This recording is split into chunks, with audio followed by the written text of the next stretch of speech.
জেলা ও থানা শাখার নেতৃবৃন্দ, তৃণমূল পর্যায় থেকে সমবেত আমার সংগঠনের প্রাণপ্রিয় নেতা কর্মী সমর্থক ভাইয়েরা, সর্বস্তরের এলাকাবাসী, আমি সর্বপ্রথম আজকের এই প্রত্যন্ত অঞ্চলে এই বিপুল পরিমাণ গণমানুষের জমায়েত হওয়ার উপলক্ষে আপনাদের সকলকে আন্তরিক অভিনন্দন জ্ঞাপন করছি।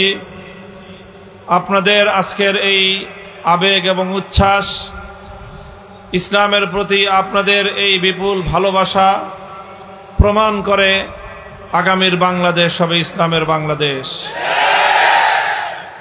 প্রিয় উপস্থিতি, বাংলাদেশের মানুষ, এই জনপদের মানুষ, তাদের শত শত বছরের ইতিহাস যদি আমরা পর্যালোচনা করি, যখনই এই জনপদের যেই নামই থাকুক না কেন, কখনো এই জনপদের নাম ব্রিটিশ শাসিত ভারতবর্ষ, কখনো এই জনপদের নাম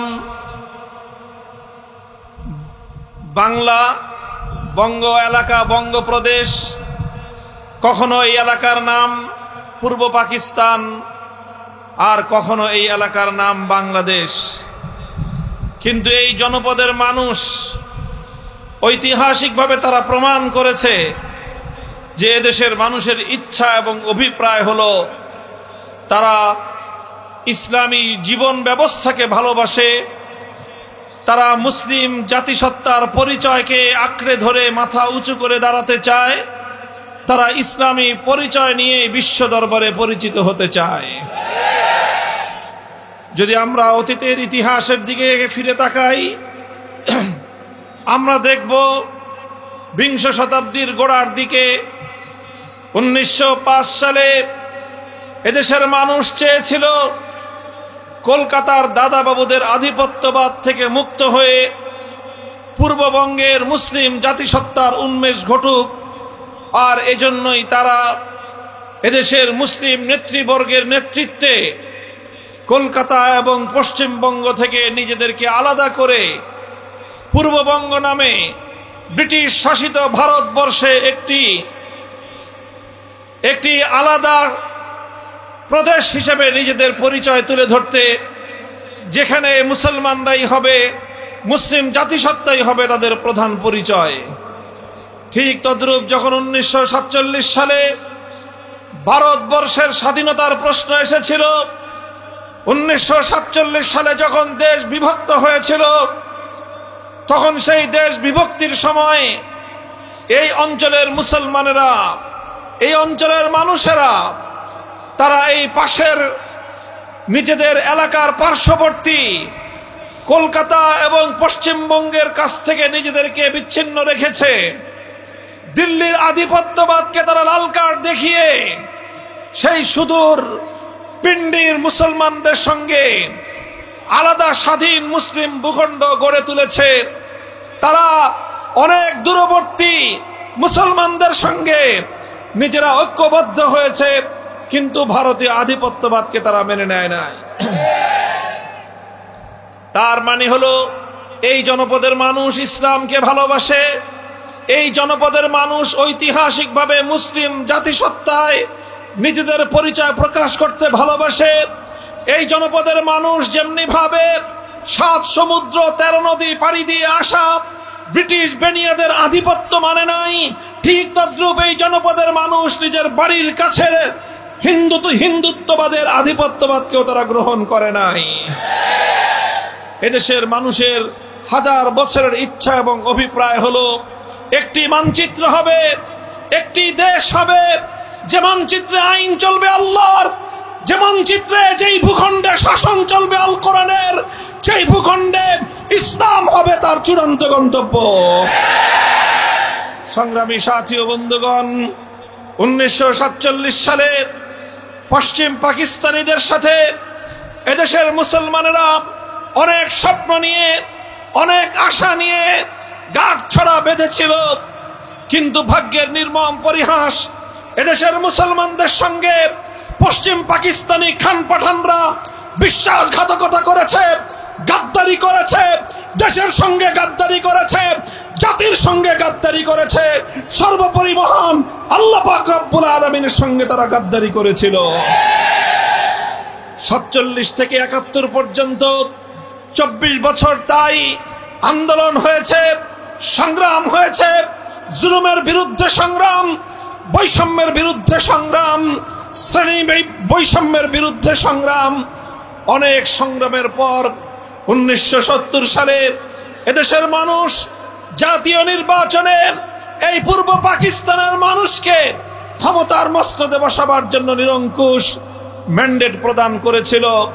কিন্তু পশ্চিম পাকিস্তানি খান পাঠানরা বাঙালিদেরকে তুচ্ছ করেছিল, বাংলাদেশের মুসলমানদেরকে অবহেলা করে নির্বাচনে জনগণের অভূতপূর্ব ম্যান্ডেট লাভ করার পরেও তাদের হাতে ক্ষমতা হস্তান্তর করেনি, বরং তারা জোর করে বন্দুকের নল দিয়ে এদেশের মানুষের ইচ্ছা এবং অভিপ্রায়কে দাবিয়ে রাখবার চেষ্টা করেছে।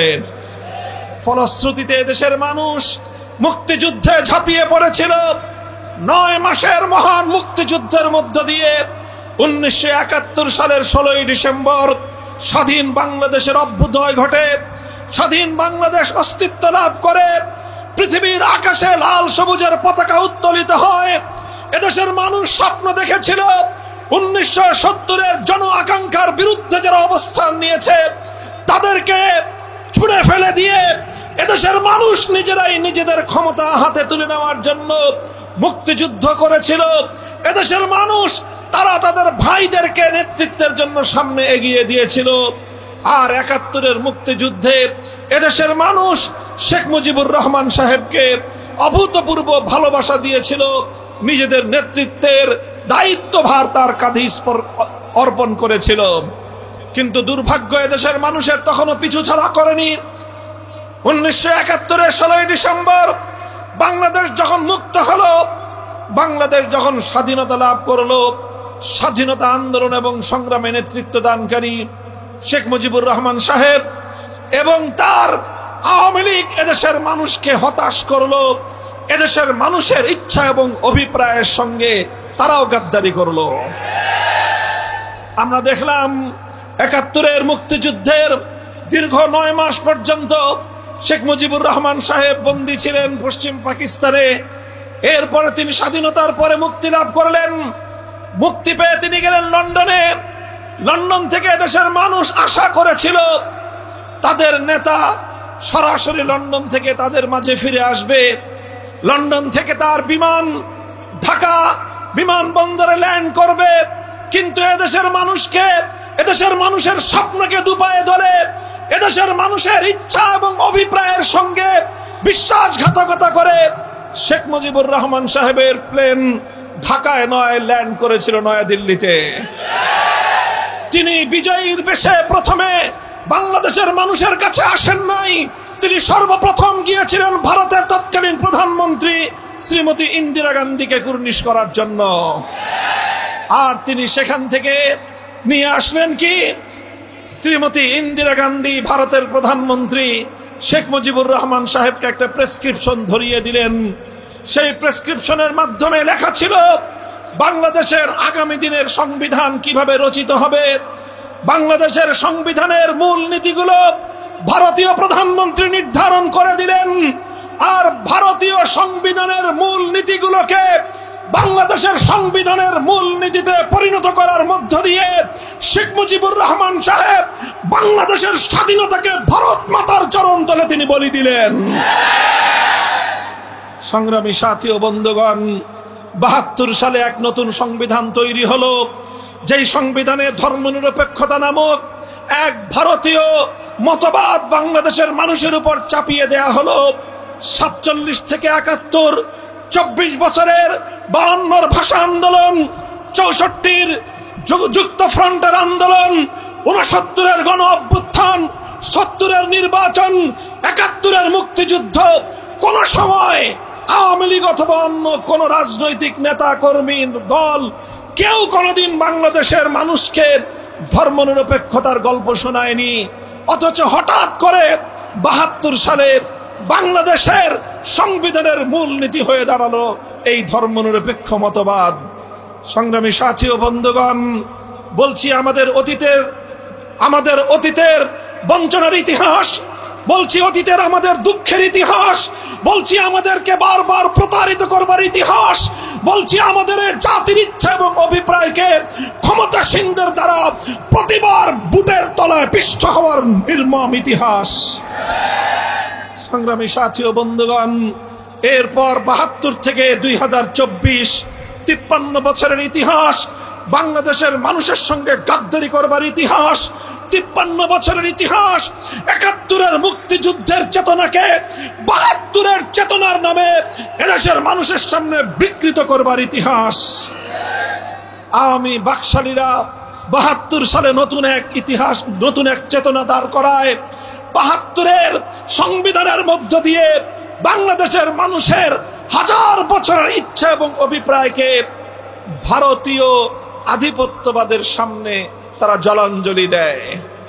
সংগ্রামী সাথী ও বন্ধুগণ, গত ৫৩ বছর যারা যখন ভারতীয় আধিপত্যবাদের বিরুদ্ধে কথা বলেছে, যে যখন বাংলাদেশকে ভালোবেসেছে, বাংলাদেশের মানুষের মুক্তির কথা বলেছে, বাংলাদেশের মানুষের উন্নয়নের কথা বলেছে, তখনই তাদেরকে রাজাকার বলে আখ্যায়িত করা হয়েছে, তখনই তাদেরকে স্বাধীনতা বিরোধী বলে আখ্যায়িত করা হয়েছে, তখনই তাদেরকে কখনো জঙ্গিবাদী বলে আখ্যায়িত করা হয়েছে, কখনো মৌলবাদী বলে আখ্যায়িত করে এদেশের মানুষের ইচ্ছা, তাদের অভিপ্রায় এবং তাদের মনোবাঞ্ছাকে ভারতীয় আধিপত্যবাদীর সামনে বলি দিয়েছে।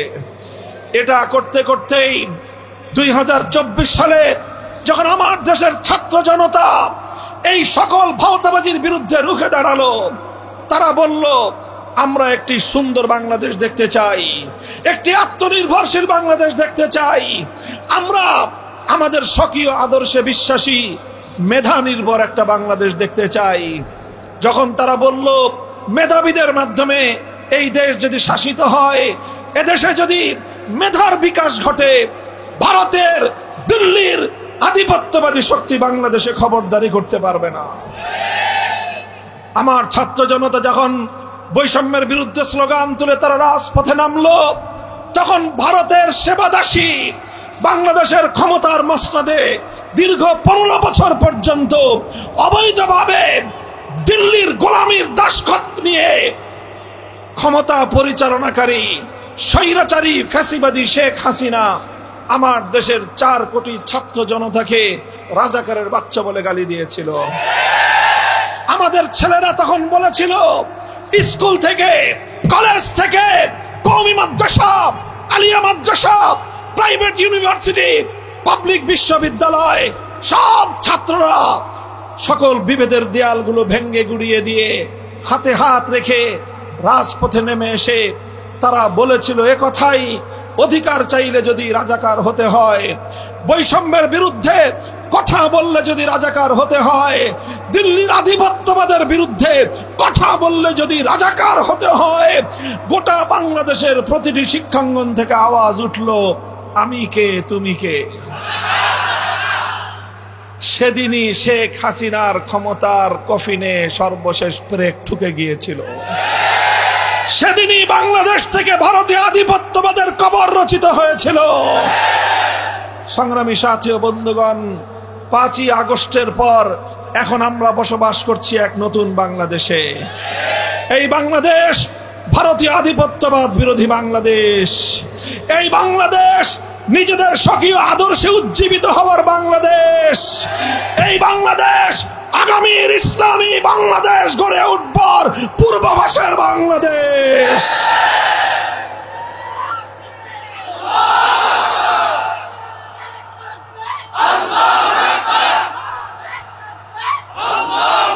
সংগ্রামী সাথী ও বন্ধুগণ, আমার সর্বশেষ পয়গাম আপনাদের কাছে, আমি আপনাদেরকে স্পষ্ট ভাষায় বলতে চাই, বাংলাদেশ নিয়ে পৃথিবীর পরাশক্তিগুলো অনেক নাটক মঞ্চস্থ করেছে, আর তাদের সেবাদাসরা, তাদের এজেন্টরা বাংলাদেশের স্বার্থকে বিদেশি স্বার্থের সামনে সবসময় কোরবানি করে দিয়েছে। কখনো ভারতের স্বার্থের সামনে, কখনো রাশিয়ার স্বার্থের সামনে, কখনো আমেরিকার স্বার্থের সামনে বাংলাদেশের স্বার্থ জলাঞ্জলি দেওয়া হয়েছে। এবার আমরা বলতে চাই, আগামীর বাংলাদেশে অন্য কোন পন্থার রাজনীতি চলবে না। ভারত পন্থা, নিউ ইয়র্ক পন্থা, পিন্ডি পন্থা চলবে না। আগামীর বাংলাদেশ হবে বাংলাদেশ পন্থার রাজনীতির বাংলাদেশ। এজন্য শত শত বছরের ইতিহাস প্রমাণ করে এদেশের মানুষের যে ইচ্ছা, তাদের যে ভালোবাসা, তাদের যে স্বপ্ন, মুসলিম জাতিসত্তার উন্মেষ ঘটবে, ইসলাম হবে এদেশের চূড়ান্ত গন্তব্য।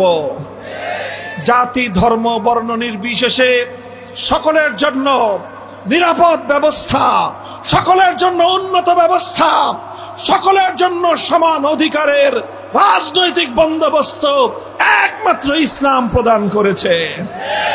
তাই 24-এর বৈষম্য বিরোধী আন্দোলনের চেতনা যদি বাস্তবায়ন করতে হয়, আমি আপনাদেরকে বলে যাই, ইনসাফপূর্ণ সমাজ যদি গড়তে চান, যদি সত্যিকার অর্থে বৈষম্যহীন বাংলাদেশ গড়তে চান, মানব রচিত তন্ত্র মন্ত্র দিয়ে সম্ভব হবে না। সেজন্য একমাত্র বিকল্প হলো আল্লাহর জমিনে আল্লাহ প্রদত্ত খেলাফতের রাজনীতি বাস্তবায়ন করতে হবে। তাই খেলাফত ব্যবস্থার অর্থই হলো আইন চলবে আল্লাহর, শাসন চলবে আল্লাহর বান্দার। আইন চলবে কার? শাসন চলবে আল্লাহর বান্দার। এই মূল নীতির উপর ভিত্তি করে আমরা ইনশাআল্লাহ আগামীর বাংলাদেশ গড়ে তুলব। ত্রয়োদশ জাতীয় সংসদ নির্বাচন সেভাবেই আমাদেরকে মোকাবেলা করতে হবে। আমরা পরিষ্কার ভাষায় বলি, নতুন বাংলাদেশে ৭২-এর বাকশালী ব্যবস্থাপনা চলতে দেওয়া হবে না। তাই অবিলম্বে জুলাই সনদ কার্যকর করতে হবে। জুলাই সনদ বাংলাদেশের মানুষের নতুন মুক্তির সনদ। এই সনদ অনতিবিলম্বে রাষ্ট্রের প্রধান রাষ্ট্রপতির আদেশের মাধ্যমে প্রাথমিকভাবে কার্যকর করতে হবে। তারপর জাতীয় নির্বাচনের আগে গণভোটের মাধ্যমে জুলাই সনদকে পূর্ণাঙ্গ আইনি ভিত্তি প্রদান করতে হবে। আমরা জুলাই সনদ কার্যকর করে সেই জুলাই সনদের ভিত্তিতে আগামীর জাতীয় নির্বাচন দেখতে চাই।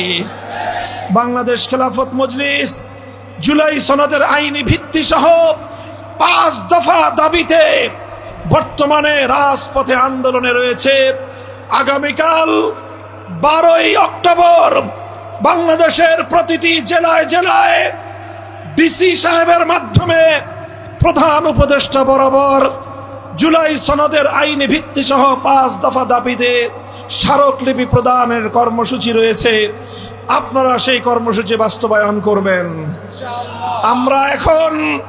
আমরা নরম কর্মসূচি দিচ্ছি, আমরা শান্তিপূর্ণ কর্মসূচি দিচ্ছি।